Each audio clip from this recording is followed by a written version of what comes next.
اعوذ باللہ من الشیطان الرجیم بسم اللہ الرحمن الرحیم۔ السلام علیکم۔ تو سامعین، آپ دیکھ رہے ہیں یوٹیوب چینل صفدر اسٹوڈیو 7 اور میں محمد صفدر۔ تو ناظرین، جو آج کی ہماری ویڈیو ہے وہ ہے فرزندان آدم حابیل و قابیل، ان کی شادیاں اور قتل حابیل کا واقعہ۔ تو ناظرین، کہ جب حضرت آدم نے بیت اللہ کی تعمیر مکمل کر لی تو واپس سرندیپ چلے گئے۔ وہاں جا کر اولاد کا سلسلہ شروع ہوا۔ پہلا بیٹا ہوا تو اس کا نام قابیل رکھا، اور دوسرا بیٹا ہوا تو اس کا نام حابیل رکھا۔ مورخین کا کہنا ہے کہ قابیل کے بعد تھوڑے دن بعد حابیل پیدا ہوئے، اور کچھ مورخین کا کہنا ہے کہ 5 سال بعد حابیل پیدا ہوئے۔ الغرض دونوں جوان ہو چکے تھے۔ اب ان کے والدین کو ان دونوں کی شادیوں کی فکر ہوئی۔ جناب آدم نے بارگاہ احدیت میں اس امر ازدواج کے بارے میں عرض کیا۔ خداوند عالم نے انسان کی صورت میں ایک جنیہ کو قابیل کے لیے بھیج دیا، جس کا نام بروایت امام سلبی امالہ تھا اور بروایت علامہ جغیر جہانتا تھا۔ حضرت آدم نے قابیل کی شادی اس کے ساتھ کر دی۔ وہ دونوں میاں بیوی ایام حیات گزار رہے تھے کہ خداوند عالم نے ایک حوریہ کو انسان کی صورت میں حابیل کے لیے بھیج دیا، جس کا نام ننزلہ تھا۔ حضرت آدم نے حابیل کی شادی اس کے ساتھ کر دی۔ قابیل نے اپنی بیوی جنیہ ہونے اور حابیل کی بیوی کے حوریہ ہونے کو محسوس تو کیا، لیکن اسے زیادہ اہمیت نہ دی۔ اسی دوران میں حضرت آدم نے حابیل کی صلاحیتوں کی روشنی میں حکم خداوند سے حابیل کو اپنا جانشین بنانے کا اظہار کر دیا۔ قابیل کو یوں ہی یہ ارادہ معلوم ہوا، بھڑک اٹھا اور آتش زیر پا ہو کر باپ کے پاس گیا اور کہنے لگا کہ آپ نے ایک تو یہ بے انصافی کی ہے کہ مجھے جنیہ عورت دی اور حابیل کو حوریہ دیا، اور اب یہ بڑا ظلم مجھ پر کیا ہے کہ میرے بڑے ہونے کے باوجود مجھے نظر انداز کر دیا ہے اور اپنا خلیفہ حابیل کو بنانے کا فیصلہ کیا ہے۔ میں اسے کسی حال میں تسلیم نہ کروں گا۔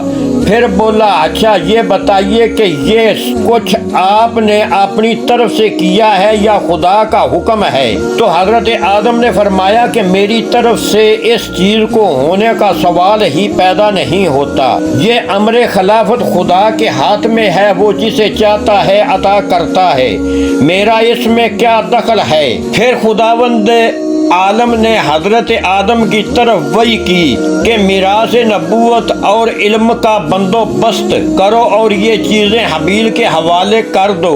چنانچہ انہوں نے حابیل کو جانشین بنا دیا۔ جب قابیل کو اس کی اطلاع ملی تو وہ آ کر کہنے لگا کہ میں زیادہ حقدار ہوں۔ آپ نے حابیل کو جو مجھ سے چھوٹا ہے خلیفہ کیوں بنایا؟ حضرت آدم نے فرمایا، اے فرزند، میں اس امر خلافت پر مجبور ہوں۔ یہ امر خلافت اللہ کے ہاتھ میں ہے، اسی نے حابیل کو میرا خلیفہ بنا دیا ہے، میں نے اس کی تعمیل کر دی ہے، اس سے زیادہ اس امر میں میرا کوئی دخل نہیں ہے۔ قابیل نے کہا کہ سب کہنے کی باتیں ہیں، میں تو ایک نہ مانوں گا۔ مجھے معلوم ہے کہ آپ خود مجھ پر میرے چھوٹے بھائی کو ترجیح دیتے ہیں، آپ اسے بہت زیادہ چاہتے ہیں اور میری طرف آپ کی توجہ خود کم ہے۔ آپ نے جو کچھ کیا ہے خود کیا ہے۔ حضرت آدم نے فرمایا کہ اگر تم کو غلط فہمی ہے اور تم میرے کہنے پر یقین نہیں کرتے تو پھر دونوں بھائی خدا کی بارگاہ میں قربانی پیش کرو، جس کی قربانی منظور ہوگی وہی افضل قرار دیا جائے گا۔ قابیل نے قربانی پیش کرنے کی بات مان لی اور ایک دن دونوں نے ایک پہاڑ پر اپنی قربانیاں رکھ دیں۔ قابیل زراعت کرتا تھا، اس نے ردی قسم کی گندم لا کر پہاڑ پر رکھا۔ حابیل نے دمبے وغیرہ پالے ہوئے تھے، انہوں نے بہترین قسم کا دمبا لا کر پہاڑ پر رکھا۔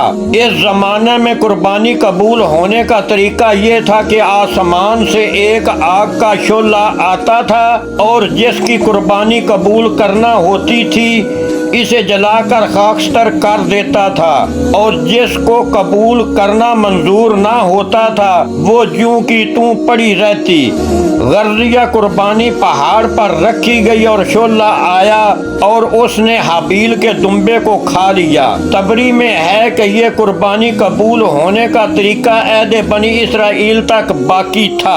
عرائش سلبی میں ہے کہ یہی دمبا بعد میں فدیہ اسماعیل بن کر آیا ہے۔ اس واقعہ سے حضرت آدم مطمئن ہو گئے اور انہیں خیال ہوا کہ قابیل کو اب پورا اطمینان ہو گیا ہوگا، لہذا وہ حج بیت اللہ کے لیے روانہ ہو گئے۔ عرائش سلبی میں ہے کہ حضرت آدم جب حج کو جانے لگے تو انہوں نے آسمان سے کہا، میرے بیٹے حابیل کی امانت کے طور پر حفاظت کرنا۔ اس نے انکار کر دیا۔ پھر زمین سے کہا، اس نے بھی انکار کر دیا۔ پھر پہاڑوں سے کہا، انہوں نے بھی انکار کر دیا۔ پھر قابیل سے کہا تو اس نے اپنے مقصد کے تحت اقرار کر لیا۔ غرضیہ ان کے چلے جانے کے بعد شیطان قابیل کے پاس آیا اور کہنے لگا کہ یہ تو بہت برا ہوا کہ حابیل کی نظر قبول ہو گئی اور تمہاری نظر قبول نہ ہوئی۔ اب تو یہ ہوگا کہ جب تمہاری اولاد پیدا ہوگی اور تمہاری نسل بڑھے گی تو حابیل کی اولاد تمہاری اولاد پر تفاخر کرے گی اور کہے گی کہ ہم حابیل کی نسل سے جن کی نظر قبول ہوئی تھی اور جو آدم کا خلیفہ تھے، اور تم اس کی نسل سے ہو جو ہر طرح محروم رہا تھا۔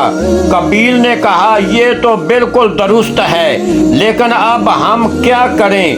شیطان نے کہا کہ اس کی ایک ہی صورت ہے اور وہ یہ ہے کہ تم حابیل کو قتل کر ڈالو۔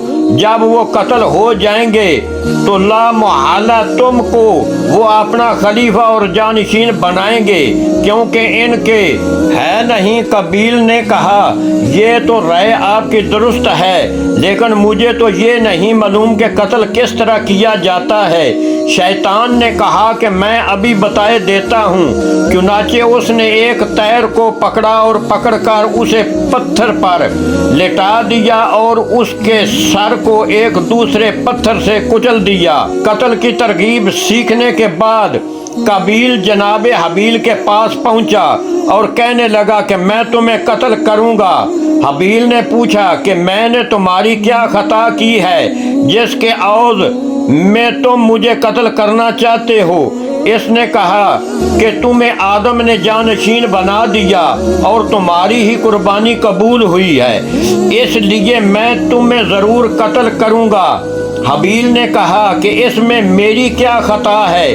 اس نے کہا، تمہاری خطا ہو یا نہ ہو میں تم کو قتل کروں گا، کیونکہ اگر ایسا نہ کروں تو تمہاری نسل میں میری اولاد پر تفاخر کرے گی۔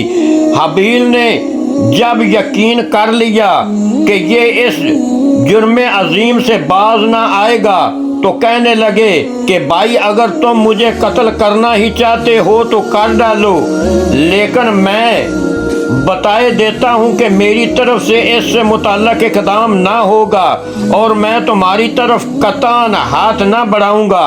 اس کے بعد وہ اپنی جان بچانے کے لیے اپنے گھر سے نکل بھاگے اور جنگل جنگل مارے مارے پھرتے رہے، اور قابیل ان کے تعاقب میں رہا، یہاں تک کہ ایک دن قابیل نے بصرہ کے اس مقام پر جس جگہ جامع مسجد بنی ہے حابیل کو ایک پتھر پر سوتا ہوا پایا۔ وہ ان کے قریب گیا اور ایک بہت بڑا پتھر اٹھا کر اس غریب کے سر پر دے مارا، سر سے خون بہنے لگا اور جناب حابیل نے تڑپ تڑپ کر دم دے دیا۔ حضرت علی فرماتے ہیں کہ جس دن حبیل قتل ہوئے، وہ آخری چہارشنبہ تھا۔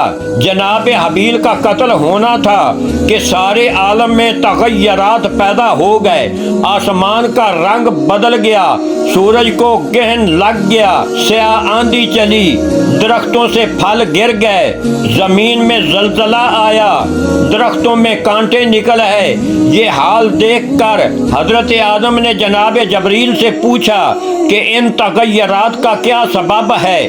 مجھے ایسا معلوم ہوتا ہے کہ کوئی امر عظیم حادث ہو گیا ہے۔ حضرت جبریل نے فرمایا کہ اے آدم، تمہارے بڑے بیٹے قابیل نے تمہارے چھوٹے بیٹے حابیل کو، جنہیں تم خلیفہ بنا آئے تھے، شیطان کے ورگلانے سے قتل کر دیا ہے۔ یہ سننا تھا کہ حضرت آدم سخت غمگین اور رنجیدہ ہوئے اور بے پناہ گریہ کرنے لگے۔ اس کے بعد جناب جبریل سے کہا کہ مجھے واپس لے چلو۔ جبریل نے فرمایا کہ تم پہلے حج سے فراغت کرو، اس کے بعد واپس جانا۔ کسی تاریخ میں یہ نہیں ہے کہ اس وقت جناب حوا کہاں تھی، ہو سکتا ہے کہ وہ بھی حضرت آدم کے ہمراہ حج کو گئی ہوں۔ الغرض بدبخت قابیل جناب حابیل کو قتل کرنے کے بعد ان کے جثہ کو چھپانے کی صحیح کرتا رہا، لیکن اس کی سمجھ میں یہ نہ آیا کہ اسے کرے تو کیا کرے، کیونکہ یہ پہلی میت تھی اور یہ پہلا قتل تھا جو بہوت آدم کے بعد زمین پر واقع ہوا۔ عریش صلبی میں بحوالہ طبری حضرت امام جعفر صادق سے مروی ہے کہ جب حابیل قتل ہو گئے تو پھاڑ کھانے والے جانوروں نے انہیں گھیر لیا اور سب اس کوشش میں لگ گئے کہ ان کی میت کو اپنی خوراک بنائیں۔ یہ دیکھ کر قابیل نے اسے پشت پر لاد لیا اور لادے لادے حیران و پریشان 1 سال تک بر روایت 1 ماہ تک پھرتا رہا۔ وہ جہاں جاتا تھا درندے اس کے پیچھے پیچھے جاتے تھے اور اس طاق میں تھے کہ یہ اسے پھینکے تو ہم کھائیں۔ غرضیہ اسے لادے ہوئے جب عرصہ گزر گیا اور اس میں بو پیدا ہو گئی تو خدا کے آدم نے کرم کشدری فرمائی، اس نے 2 کووں کو قابیل کے سامنے بھیج دیا۔ وہ آئے اور آپس میں لڑے، ایک نے دوسرے کو مار دیا۔ زندہ کوے نے مردہ کوے کو اپنے پنجوں اور چونچ سے زمین میں گڑھا کھود کر دفن کر دیا۔